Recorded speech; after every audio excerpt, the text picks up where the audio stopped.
ବିୟୋଗରେ ଆଜି କଣ ତାଙ୍କ ପରିବାରକୁ ସମବେଦନା ଜଣାଇଲେ? ଦେଖନ୍ତୁ ଏଟା ସମଗ୍ର ଭଦ୍ରକ ଜିଲ୍ଲା ପାଇଁ ଗୋଟେ ବଡ କ୍ଷତି ହେଇଛି।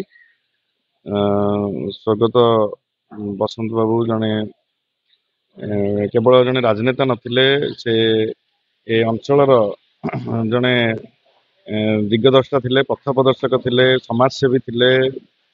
ବିଭିନ୍ନ ଅନୁଷ୍ଠାନଠୁ ଆରମ୍ଭ କରିକି ବିଭିନ୍ନ ସାମାଜିକ ଆନ୍ଦୋଳନଠୁ ଆରମ୍ଭ କରି ବିଭିନ୍ନ ସଂଗଠନ ସହିତ ସେ ଜଡିତ ଥିଲେ।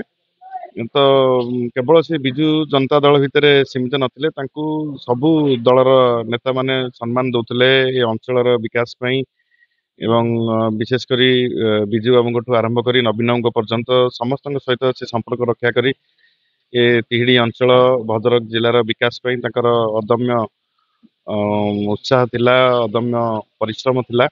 ତେଣୁ ଏଭଳି ଜଣେ ଲୋକ ଯେ ଆମକୁ ଛାଡିକି ଚାଲି ଯାଇଛନ୍ତି, ବିଜୁ ଜନତା ଦଳର ତ ଅପୂରଣୀୟ କ୍ଷତି ହେଇଛି, ତା ସହିତ ଭଦ୍ରକ ଜିଲ୍ଲାରେ ମଧ୍ୟ ଗୋଟେ କ୍ଷତି ହେଇଛି, ଗୋଟେ ଶୂନ୍ୟସ୍ଥାନ ସୃଷ୍ଟି ହେଇଛି। ଏଭଳି ଦିଗ୍ଗଜ ନେତା ବେଳେ ବେଳେ ସୃଷ୍ଟି ହୁଅନ୍ତି। ତ ମୁଁ ନିଶ୍ଚିତ ଭାବରେ ଗୋଟେ ଆମେ ଅନୁଭବ କରୁଛୁ ଯେ ତାଙ୍କ ବିୟୋଗରେ ଗୋଟେ ଗଭୀର ଭାବରେ ଆମେ ମର୍ମାହତ ଏବଂ ଗୋଟେ ବଡ କ୍ଷତି ଆମ ଅଞ୍ଚଳରେ ହେଇଛି।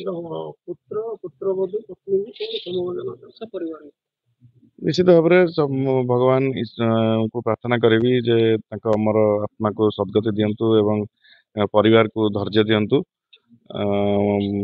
ଏଇ ସମୟରେ ବହୁତ କଷ୍ଟ ଲାଗେ ଏଭଳି ଜଣେ ନେତାଙ୍କୁ ହରାଇକି। ସମଗ୍ର ତିହିଡି ଅଞ୍ଚଳ, ଚାନ୍ଦବାଲି, ଭଦ୍ରକ ସମସ୍ତେ ଆଜି ଜିଲ୍ଲାବାସୀ ମନ ଦୁଃଖରେ ଅଛନ୍ତି ଏବଂ ଆମେ ଆଶା କରୁଛୁ ଯେ ତାଙ୍କ ଠାକୁରଙ୍କ ନିକଟରେ ପ୍ରାର୍ଥନା କରୁଛୁ ଭଗବାନ ତାଙ୍କ ଅମର ଆତ୍ମାକୁ ସଦ୍ଗତି ଦିଅନ୍ତୁ।